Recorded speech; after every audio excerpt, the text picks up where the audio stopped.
Item ಯಾವುದೇ ಇರಲಿ try ಮಾಡಿ ಆಚಿ ಚಿಕನ್ ಮಸಾಲಾ. ಆಚಿ ಚಿಕನ್ ಮಸಾಲಾ. ಸರ್ಕಾರಿ ನೌಕರಿ ಆಕಾಂಕ್ಷಿಗಳಿಗೆ ರಾಜ್ಯ ಸರ್ಕಾರ ಗುಡ್ ನ್ಯೂಸ್ ಕೊಟ್ಟಿದೆ. ಜಮೀರ್ ಆಡಿಯೋ ವೈರಲ್ ಪ್ರಕರಣ ಸಂಬಂಧ ಸಿರಾಜ್ ದೂರನ್ನು ದಾಖಲಿಸಿದ್ದಾರೆ. ಸಿಎಂ ಡಿಕೆ ಸಿದ್ದರಾಮಯ್ಯ ಫ್ಲೆಕ್ಸ್ ಹರಿದಿದ್ದಂತ ಇಬ್ಬರನ್ನ ಪೊಲೀಸರು ಬಂಧಿಸಿದ್ದಾರೆ. ಈ ಸುದ್ದಿಗಳನ್ನು ನೋಡೋಣ ಕರ್ನಾಟಕ ನ್ಯೂಸ್ ಟಾಪ್ನಲ್ಲಿ.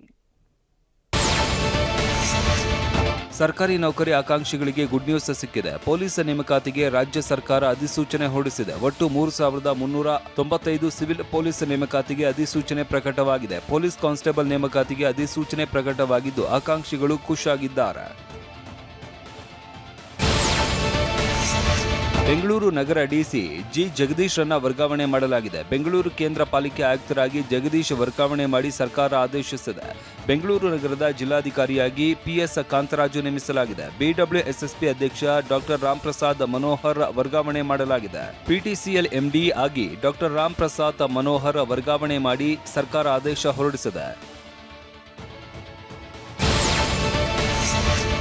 ಕೋರ್ಟ್ ವಿಚಾರಣೆಗೆ ಗೈರಾದ ಶಾಸಕರಿಗೆ ಜಾಮೀನು ರಹಿತ ವಾರೆಂಟ್ ಅನ್ನು ಜಾರಿ ಮಾಡಲಾಗಿದೆ. ಬಸವಕಲ್ಯಾಣ ಶಾಸಕ ಶರಣು ಸಲಗರಗೆ ಬೆಂಗಳೂರಿನ 42ನೇ ಎಸಿಜೆಎಂ ನ್ಯಾಯಾಲಯ ಜಾಮೀನು ರಹಿತ ವಾರೆಂಟ್ ಜಾರಿ ಮಾಡಿ ಆದೇಶಿಸಿದೆ. 2023ರ ಜುಲೈ 1ರಂದು ಬಕ್ರೀದ್ ಬಲಿ ಪ್ರಶ್ನಿಸಿ ಗಲಾಟೆ ಮಾಡಿದ್ದ ಆರೋಪ ಕೇಳಿಬಂದಿತ್ತು. ತನಿಖೆ ನಡೆಸಿದ ಪೊಲೀಸರು ದೋಷಾರೋಪ ಪಟ್ಟಿ ಸಲ್ಲಿಸಿದ್ರು. ಸಾಕ್ಷ್ಯ ವಿಚಾರಣೆಗೆ ಗೈರಾಗಿದ್ದಕ್ಕೆ ಜಾಮೀನು ರಹಿತ ವಾರೆಂಟ್ ಜಾರಿ ಮಾಡಲಾಗಿದೆ.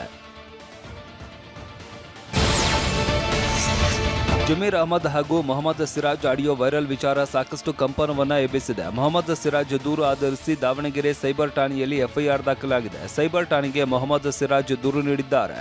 ಆಡಿಯೋ ವೈರಲ್ ಮಾಡಿದವರ ವಿರುದ್ಧ ಕ್ರಮಕ್ಕೆ ಮನವಿ ಮಾಡಿದ್ದಾರೆ. ಷಡ್ಯಂತ್ರ ಭಾಗವಾಗಿ ನಕಲಿ ಆಡಿಯೋ ವೈರಲ್ ಮಾಡಿದ್ದಾರೆ.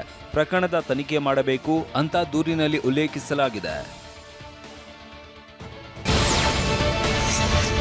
ಚಿಕ್ಕಮಗಳೂರಿನಲ್ಲಿ ಸಿಎಂ ಡಿಕೆ ಶಿವಕುಮಾರ್ ಸಿದ್ದರಾಮಯ್ಯ ಫ್ಲೆಕ್ಸ್ಗೆ ಬ್ಲೇಡ್ ಹಾಕಿದ್ದ ಇಬ್ಬರನ್ನ ಬಂಧಿಸಲಾಗಿದೆ. ಚಿಕ್ಕಮಗಳೂರಿನ ಹನುಮಂತಪ್ಪ ವೃತ್ತದಲ್ಲಿ 3 ಫ್ಲೆಕ್ಸ್ಗೆ ಪೊಲೀಸರ ಮುಂದೆನೆ ಬ್ಲೇಡ್ ಹಾಕಿದ್ರು. ಕುಳಗಾಮಿ ಗ್ರಾಮದ ಸಂದೀಪ್ ದಿಲೀಪ್ನನ್ನ ಬಸನಹಳ್ಳಿ ಠಾಣೆ ಪೊಲೀಸರು ಬಂಧಿಸಿದ್ದಾರೆ. ಸಿಎಂ ಡಿಕೆ ಮತ್ತು ಮಾಜಿ ಸಿಎಂ ಸಿದ್ದರಾಮಯ್ಯ ಫ್ಲೆಕ್ಸ್ ಹರಿದು ಹಾಕಿದ್ರು. 3 ಫ್ಲೆಕ್ಸ್ ಹರಿದು ಹಾಕುವ ದೃಶ್ಯ ಸಿಸಿ ಕ್ಯಾಮೆರಾದಲ್ಲಿ ಸೆರೆಯಾಗಿತ್ತು. ಸಿಸಿಟಿವಿ ದೃಶ್ಯ ಆಧರಿಸಿ ಪೊಲೀಸರು ಇಬ್ಬರನ್ನ ಬಂಧಿಸಿ ವಿಚಾರಣೆ ನಡೆಸ್ತಾ ಇದ್ದಾರೆ. ಮುಂಗಾರು ಮಳೆ ಆರಂಭ ಆಗ್ತಾ ಇದ್ದಂತೆ ಗೊಬ್ಬರಕ್ಕೆ ರೈತರ ಪರದಾಡುವಂತಾಗಿದೆ. ಕಲಬುರಗಿಯ ಎಪಿಎಂಸಿಯ ರೈತ ಸಂಪರ್ಕ ಕೇಂದ್ರದ ಬಳಿ ರೈತರು ಮುಗಿಬಿದ್ರು. ಗೊಬ್ಬರಕ್ಕಾಗಿ ನೂರಾರು ರೈತರು 3-4 ದಿನಗಳಿಂದ ಪರದಾಟ ನಡೆಸ್ತಾ ಇದ್ದಾರೆ. ನಮ್ದು 20 ಎಕರೆ ಜಮೀನಿದೆ, ಕೇವಲ 2 ಚೀಲ ಎಲ್ಲಿಗೆ ಸಾಕಾಗುತ್ತೆ? ಒಂದು ಪಹಣಿಗೆ ಕನಿಷ್ಠ ಪಕ್ಷ 5 ಚೀಲ ಗೊಬ್ಬರವಾದ್ರೂ ಕೊಡಬೇಕು ಅಂತ TV9 ಎದುರು ಗೊಬ್ಬರ ಖರೀದಿಗೆ ಬಂದಿದ್ದ ರೈತ ಮಹಿಳೆಯರೆಲ್ಲ ಆಕ್ರೋಶ ಹೊರಹಾಕಿದ್ರು. ಊಟ ನೀರಿಲ್ಲದೆ ವಿದ್ಯಾರ್ಥಿಗಳು ಕಂಗಾಲಾಗಿದ್ದಾರೆ. ರಾಯಚೂರು ಜಿಲ್ಲೆ ಯಾದಗಿರಿ ಜಿಲ್ಲೆಯ ವಿದ್ಯಾರ್ಥಿಗಳು ಇರುವ ಡಾಕ್ಟರ್ BR ಅಂಬೇಡ್ಕರ್ ಮೆಟ್ರಿಕ್ ನಂತರದ ಹಾಸ್ಟೆಲ್ನಲ್ಲಿ ಅವಾಂತರ ಬಯಲಾಗಿದೆ. ಹಾಸ್ಟೆಲ್ನಲ್ಲಿ ಊಟವಿಲ್ಲದ ಕಾರಣ ಪಕ್ಕದ ಹಾಸ್ಟೆಲ್ನಲ್ಲಿ ಊಟ ಕೇಳುವ ಸ್ಥಿತಿ ಎದುರಾಗಿದೆ. ಅವ್ಯವಸ್ಥೆ ಖಂಡಿಸಿ ಸಮಾಜ ಕಲ್ಯಾಣ ಇಲಾಖೆ ಕಚೇರಿ ಎದುರು ವಿದ್ಯಾರ್ಥಿಗಳು ಪ್ರತಿಭಟನೆ ನಡೆಸಿದರು.